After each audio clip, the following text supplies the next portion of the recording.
10 वर्ष तक पानी नहीं गिरेगा। बादलों ने संकल्प ले लिया, इंद्र से कह दिया पानी गिरना बंद। 10 साल पृथ्वी पर पानी नहीं गिरेगा। किसानों को मालूम पड़ा कि बादलों ने हड़ताल कर दी है और पानी गिरना बंद हो गया है, तो सारे के सारे किसानों ने अपने अपने हल, बख्तर, मशीन, मोटर सब निकाल के अपने घर में रख लिया। एक किसान, एक गांव का व्यक्ति, एक किसान रोज बख्तर चलाने जाता है, रोज जमीन को तैयार करता है। एक बादल वहीं से निकल कर जा रहा था। उस बादल ने उससे पूछा, भाई एक बात बता, जब 10 साल तक पानी नहीं गिरेगा तो तू रोज बख्तर क्यों चला रहा है? जब 10 साल तक पानी नहीं गिरेगा तो तू रोज हल क्यों चला रहा है? जब 10 साल तक पानी नहीं गिरेगा तो तू ये बीज क्यों बोना चाहता है? इतने में किसान ने कहा, 10 साल में मैं बख्तर चलाना ना भूल जाऊं, इसलिए मैं रोज बख्तर चलाता हूं। बादलों के मन में आया कि 10 साल में हम पानी बरसाना भूल गए तो बादल ने तुरंत पानी बरसा कर देखा कि बरस रहा है कि नहीं बरस रहा। बस वो पानी बरसना था और पानी बरसा। सारे किसान बैठे की बैठे रह गए। जो रोज बख्तर चला रहा था वो बीज बोकर फसल लेकर चला। ये तैयारी फसल की पूरी रखो, पूरी तैयारी रखो, भजन करते रहो। कल कथा में कहा था, खाते समय बत्ती सी याद आएगी, पढ़ते समय जम के बोलो, जरा अच्छी जम के बोलो, यहां तक आवाज आना चाहिए। पढ़ते समय चश्मा याद आएगा और मरते समय मेरा महादेव याद आएगा कि वो था। कथा हो रही थी, अशोक नगर में चल रही थी। अरे सांसद महोदय कराए, यादव परिवार कराया और मैं जा नहीं सका। तब महादेव याद आएगा कि मैंने छोड़ दी उस कथा को, मैंने छोड़ दिया उस भजन को, मैंने छोड़ दिया उस मंत्र स्मरण को, मैंने छोड़ दिया उस मौके को। अरे मैं तो जाने के लिए तैयार बैठी थी पर पानी आने लगा। तो भगवान ने भी कहा, मिट्टी की तो नहीं बनी थी, चामड़े का शरीर दिया था, गीली हो जाती बस। अरे मेरा तो बहुत मन था कथा में जाने का, पर भीड़ इतनी भीड़। अरे भीड़ का आनंद लेना हो, कभी सत्संग भजन का आनंद लेना हो तो हमने कल भी कहा था कि रात्रि के समय अशोकनगर वालों के तो भाग जगह हैं, कभी रात को आकर यहाँ का माहौल देखेंगे। और जो भजन कल हमारे श्री कृष्ण पाल जी यादव, और भजन वही तेरे डमरू खूब मस्त। ये रात्रि को 12 बजे, 1 बजे, 2 बजे, 3 बजे, 3:30 बजे, आप जितनी बजे आएंगे, यहाँ शिव महापुराण में जितने भक्त आए हैं वो किसी न किसी रूप में भगवान के भजन को गाते ही मिलेंगे, स्मरण करते ही मिलेंगे, क्योंकि ये मौका फिर आना नहीं, बड़ी मुश्किल से मिला, बड़ी मुश्किल। भक्ति होती है और हो नर कपड़न से डरते और नरकपड़न से नहीं। जिसको भगवान को प्रणाम करते समय कपड़े की किरीच दिख रही हो, भगवान को प्रणाम करते समय कपड़ा मत देखना कि ये दंडवत करने में, प्रणाम करने में कपड़ा गंदा हो जाएगा। नर कपड़न से डरते हैं और नरक पड़न से नाए। आज कपड़े से डर लग रहा है कि कपड़ा प्रणाम करने में गंदा हो जाएगा, तो उस समय का भी ध्यान करना। यदि आज कपड़ा प्रणाम करने में गंदा हो गया तो अंत समय गंदा नहीं होगा, निश्चित है। अंत समय गंदा नहीं हो सकता।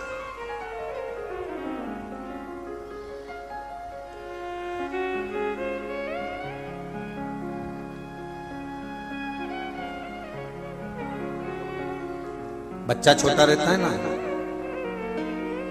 छोटे बच्चे की गंदगी मम्मी पापा साफ कर देते हैं, पर कोई बड़ा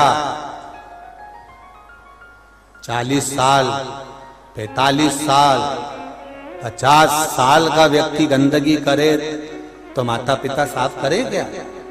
अरे बोलो तो जम के, नहीं करे। बचपन की गंदगी को माता पिता साफ करते हैं और जब बड़े हो जाते हो तब गंदगी को माता पिता साफ नहीं करते। महाराज, ये उसी तरह से है जैसे बचपन में किया गया पाप तो भगवान भी माफ कर देता है, पर बड़ी अवस्था में किया गया पाप कर्म आपको भजन के बल पर, स्मरण के बल पर, कीर्तन के बल पर, मंत्र जाप के बल पर ही समाप्त करना पड़ेगा। इसके सिवाय वो साफ हो भी नहीं सकते, साफ नहीं होगा वो। अब करो भजन। कई लोग कहते हैं महाराज जी हमने भजन किया, हमने कीर्तन किया, हमने मंत्र करा, हमने 1 लोटा जल चढ़ाया, हमने पशुपति व्रत करा, हमारा यह काम नहीं हुआ। उसके पीछे कारण क्या है? कहीं सुआ तो नहीं लगा? तुम रोज क्रोध को जन्म तो नहीं देते? तुम रोज अहंकार को जन्म तो नहीं देते? तुम रोज वासना को जन्म तो नहीं देते? तुम रोज लोभ और तृष्णा को जन्म तो नहीं देते? रोज तुम्हारे यहाँ पर सुआ लग रहा है क्योंकि रोज तुम्हारे यहाँ क्रोध का जन्म हो रहा है, तो भगवान कैसे छुए तुमको? दक्ष प्रजापति को ब्रह्मा जी ने अपने हृदय से प्रकट किया।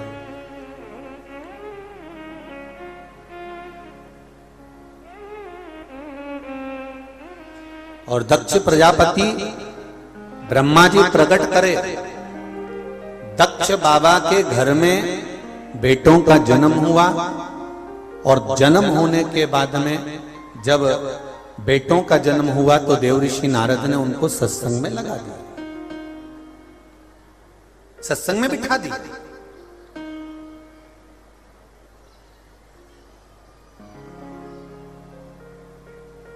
अब जरा विचार करिएगा, देवऋषि नारद ने दक्ष प्रजापति के पुत्रों को सत्संग में बिठा दिया, ले जाकर लगा दिया। अब वो सत्संग में बैठ गए, सत्संग में लग गए। अब वो चिंता मुक्त हो गए, अब उनको चिंता नहीं है।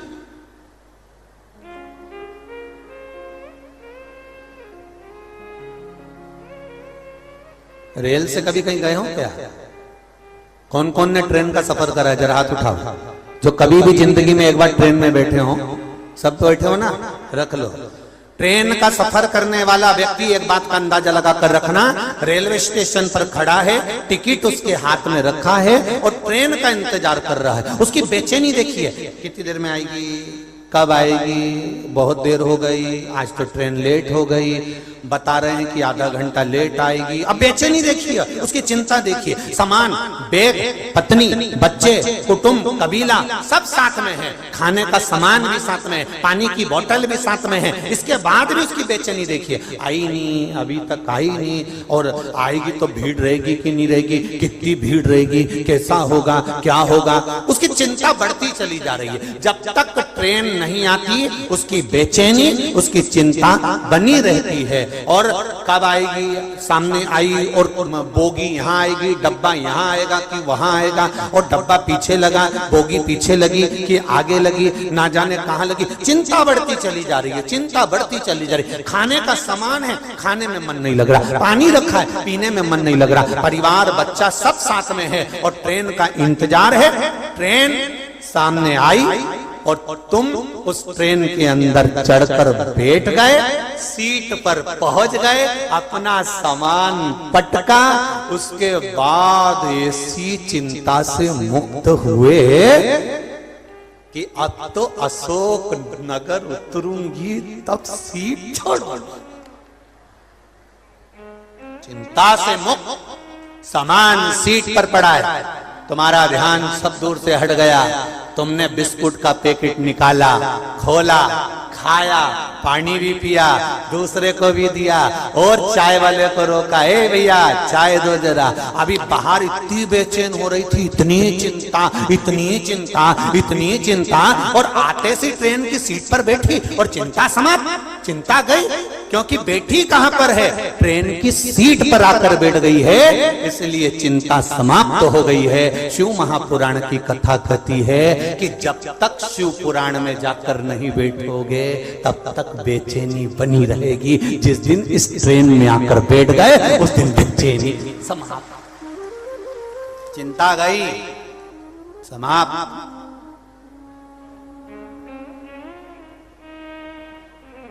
एक बार भगवान की कथा में, एक बार इस भक्ति की कथा में, एक बार शिव महापुराण की ट्रेन में, एक बार भगवान की भक्ति में आकर बैठो, चिंता से मुक्त हो जाओगे, चिंता छूट जाएगी।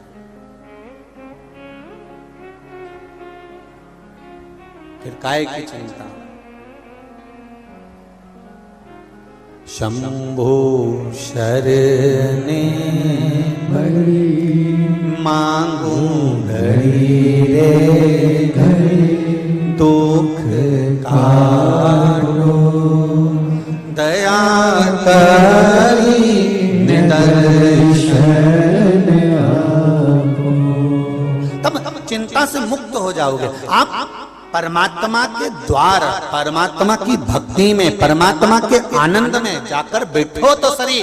परमात्मा कहते हैं एक बार जो मेरी ट्रेन में आकर बैठ गया, एक बार जो शिव महापुराण में आकर बैठ गया, भगवान कहते हैं उसको चिंता करने की जरूरत नहीं। वो तो बढ़िया बिस्कुट निकाले ने चाय के साथ खूब जोरदार आराम से खाए, कोई चिंता नहीं। अब सौंप दिया इस जीवन का सब भार तुम्हारे हाथों में, हे हार तुम्हारे हाथों में, और जीत तुम्हारे हाथों में। जिंदगी का सर्वस्व परमात्मा को दे दो।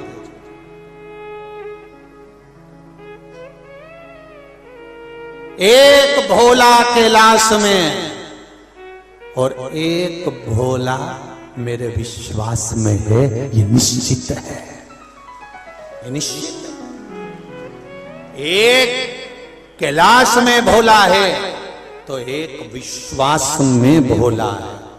आप विश्वास करेंगे, एक लोटा जल शिव जी को समर्पित कर रहे हैं, एक बेलपत्र बाबा देवाधिदेव महादेव को चढ़ा रहे हैं, तो आपका विश्वास दृढ़ है तो बाबा देगा जरूर, ये निश्चित है, पक्का।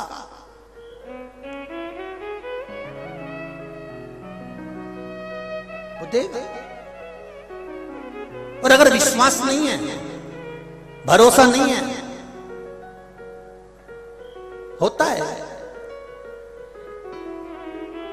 पंडित जी हमारे यहाँ पर, यहीं के पंडित जी से मतलब नहीं है, हमारे पंडितों से भी मतलब, और सारी दुनिया के जितने पंडित जी हैं, जब भी पूजन कराने बिठाते हैं, हाथ में चावल, जल, खुला पैसा, बोलो बोलो सही है कि गलत है, सुपारी दे के क्या बोलते हैं? भगवान का ध्यान करो। बोलो, बोलते कि नहीं बोलते? अरे बोलो तो रे सुखनगर वालों, जी जी हो, सही है कि गलत है? भगवान का ध्यान करो। अच्छा, केवल भगवान के लिए ही क्यों बोला जाता है कि भगवान का ध्यान करो? कभी नहीं बोलते कि अपनी लुगाई का ध्यान करो।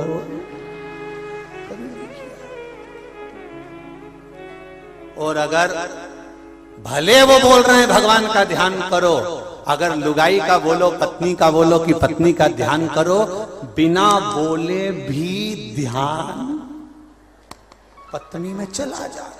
बिना हाथ में चावल और जल लिए ध्यान पत्नी में जा रहा है, बिना चावल और जल लिए ध्यान बच्चों में जा रहा है, बिना चावल और जल के ध्यान घर में जा रहा है, बिना चावल और जल के ध्यान सब दूर जा रहा है। पर भगवान के टाइम पर ही बोला जाता है कि भगवान का ध्यान करो, क्योंकि पंडित जी को भी मालूम है इसका ध्यान सब दूर जाएगा पर भगवान पर नहीं जाएगा, इसलिए कहा कि भगवान का ध्यान लगाओ।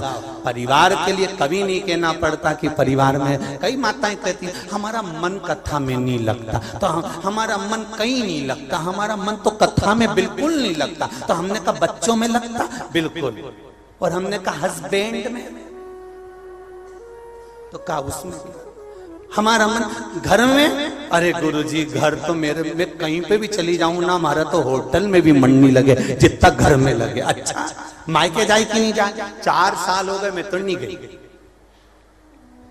मोहल्ले में कहीं शादी ब्याह हुए तो मैं तो नहीं जाऊं, कथा भागवत हो तो मैं तो नहीं जाऊं। तो हमने भी सोच लिया अगली बार जो घरों में बाथरूम में काली वाली छिपकली होती है ना, ब्लैक कलर की एक छिपकली होती है मोटी वाली, हमने भी सोच लिया अगली बार घर में बाथरूम में चिपकी मिलेगी निश्चित।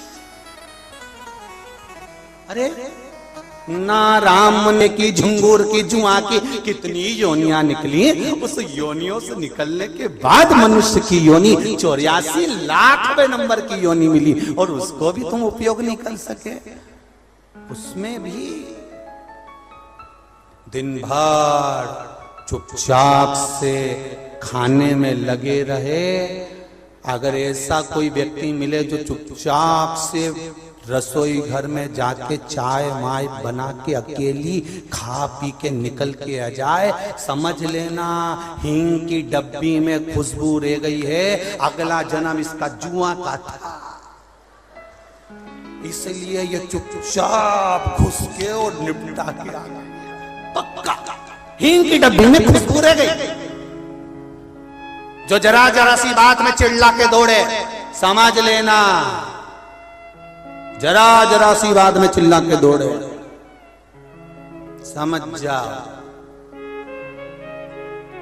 अपनी कॉलोनी का कुत्ता है, मर के अब आया है, धाड़ रहा है। जरा सा कोई ने बोला चिल्लाना भाग। कोई जरा जरा सी बात में क्रोध करे, गुस्सा करे, समझ जा उसी समय में जरा सी बात में क्रोध आया, जरा सी बात में गुस्सा आया, समझ लेना अगले जन्म में सांप था, बस बीन बजी और तैयार हो गया।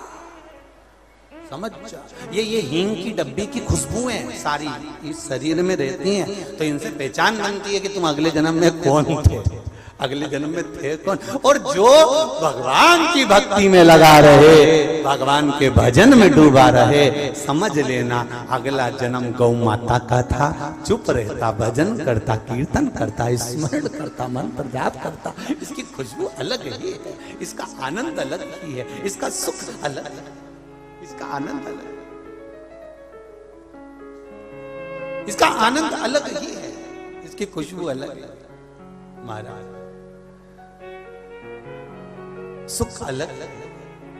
शिव पुराण कह रही है, भगवान की कथा कह रही है, भगवान का भजन कर रही है। मैंने तेरे ही भरोसे हो बाबा, तेरे ही भरोसे हवा बिच उड़ती जावागे, बाबा डोर हटो छठी नाम कटी जावागी, भोले मैं तेरी पतंग, शंभो मैं तेरी पतंग।